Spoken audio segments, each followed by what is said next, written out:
Hello and welcome to the Monster Painter. This time I paint up some old plastic from my miniatures collection. Ugh.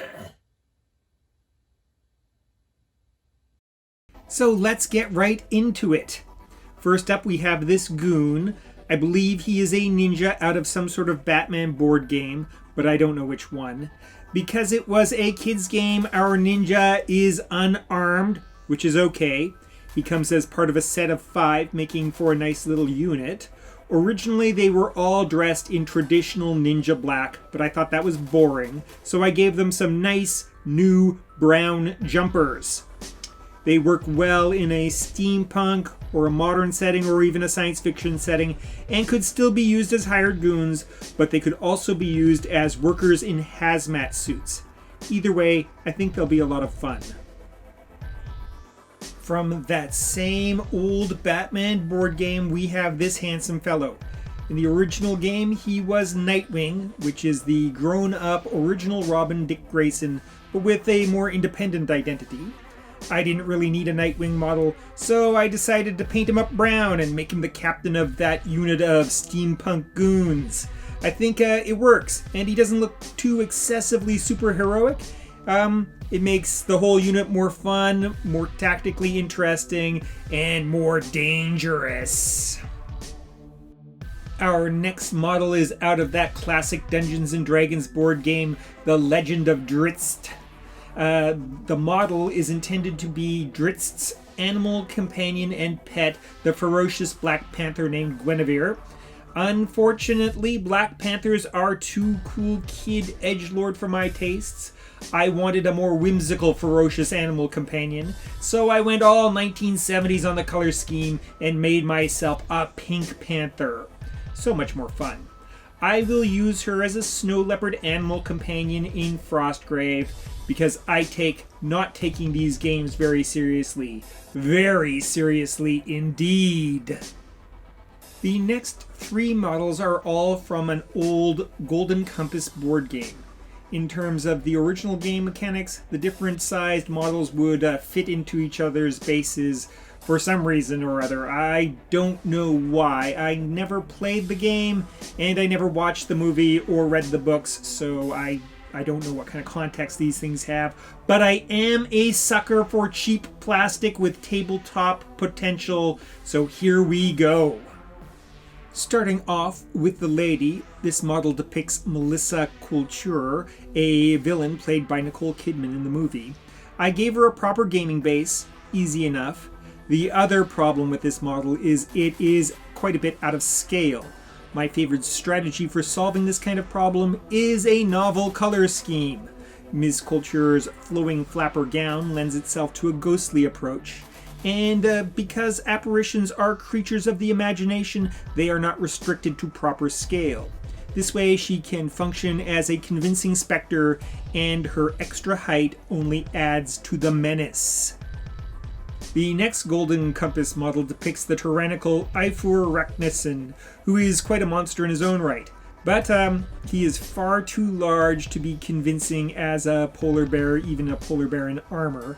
When he is on a proper base and painted up a demonic red, that scale problem becomes an asset. Combined with that fantastic armor, and Mr. Ratkinson is quite a convincing demon.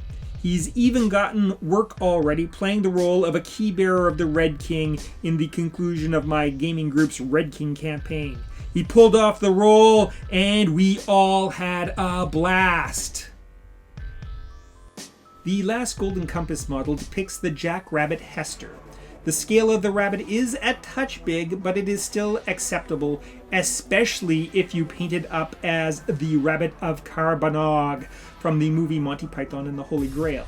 Unfortunately, this little rabbit model lives up to its reputation as a vicious and destructive menace. When I used him as a key bearer of the Red King in that final Frostgrave game, he quickly chewed through 7 soldiers and a wizard and created absolute havoc on the battlefield. So be mindful of the Beast of Carbanog. He is truly the most dangerous rabbit known to humanity. When I first acquired this model at the Nerd Market last year, he had a nasty, ugly, sticky paint job and had to go straight into the paint stripper. The model is from the old 2005 first edition of Descent: Journeys in the Dark, although I think he's long been separated from that classic dungeon crawler. Manticores are a favored monster of mine, and this one seems to be rocking an evil anti-Aslan vibe from some sort of mirror universe Narnia. At any rate, he is a classic fantasy monster and ready to eat men alive. This little green man is sourced out of a derelict Lord of the Rings Risk game, which has to be one of the absolute best iterations of that clunky old war game. Originally, he's a token that represents 10 units in that game. The sculpt is a pretty good representation of the troll that the Fellowship fought while they were skulking around the ruins of Moria in the first movie. More importantly, he is a decent scale for a goblin or a juvenile orc in a conventional 28mm game. I think if I were to do up more of these guys, I would definitely put the effort into cutting them off their original bases and remounting them. I think that would look better. But you know what? Live and learn. Here we have a repainted buffalo toy. He is the kind of thing you can find in a myriad of different zoo animal playsets. He's made out of hard plastic and has a decent sculpt, and thus makes for a viable gaming miniature. The scale is not perfect. In fact, the beast is a little on the small side. Having seen these animals with my own eyes, I have to say they are truly impressive creatures that I would not want to get anywhere near. I can't imagine the bravery of hunting them from horseback with a bow and arrow, let alone doing it on foot with a pointed stick in the Paleolithic. I mean, yikes! It makes fighting dragons seem like a cup of tea. Coming out of the Magic the Gathering Arena of the Planeswalker board game, we have Rock's Veterans. The game itself is a very fun re-implementation of the HeroScape system from a few years back, and it gave us a bunch of really fun sculpts, like our Rhino Man here. This is one of those cases where the model looks much, much better once it's painted up. I did a whole big batch of them with a simple color scheme. I rebased about half of them because I plan to give those ones to my buddy Dave, and he is fussy about base sizes. He doesn't like the HeroScape scale and insists on 25mm bases.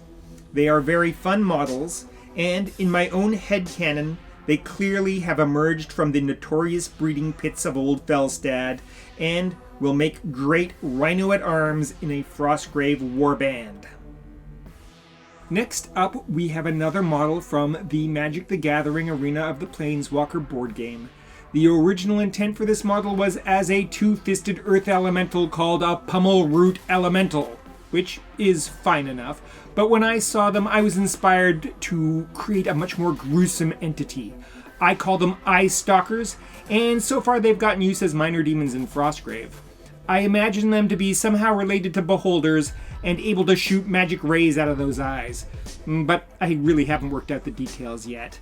They have a lot of potential, and at any rate, if you have some of these models, I strongly encourage you to appropriate this color scheme, and we can spread their horror to tabletops across the world.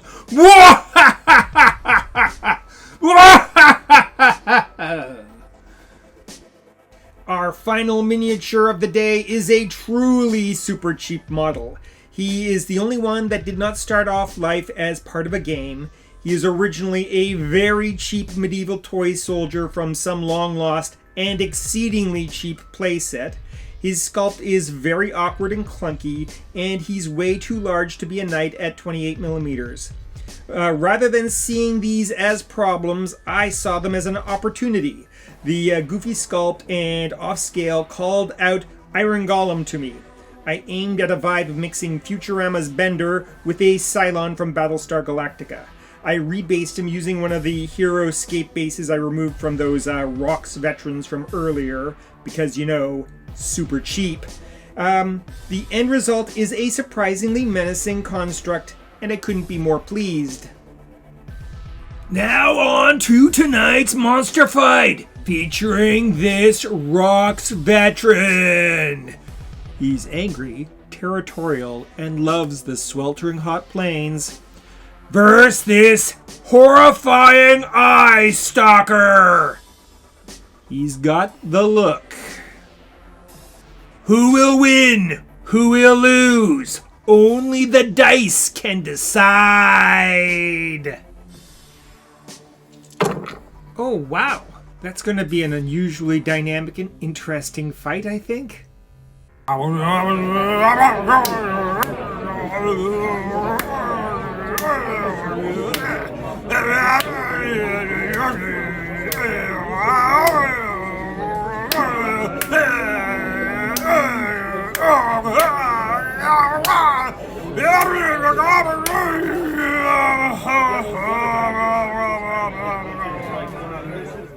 And a hideous nightmare has slain the beast. Hey, I just want to take a moment to thank my members, Mark and Lauren. I really appreciate your support of the channel. And if you want to support that channel, just hit that membership button down there. And for a lousy $3, you gain access to a members-only monster fight and forbidden knowledge beyond mortal understanding. What could possibly be inside this plastic treasure chest? Remember to like, comment, subscribe, share the video, and ring the bell! Ring the bell!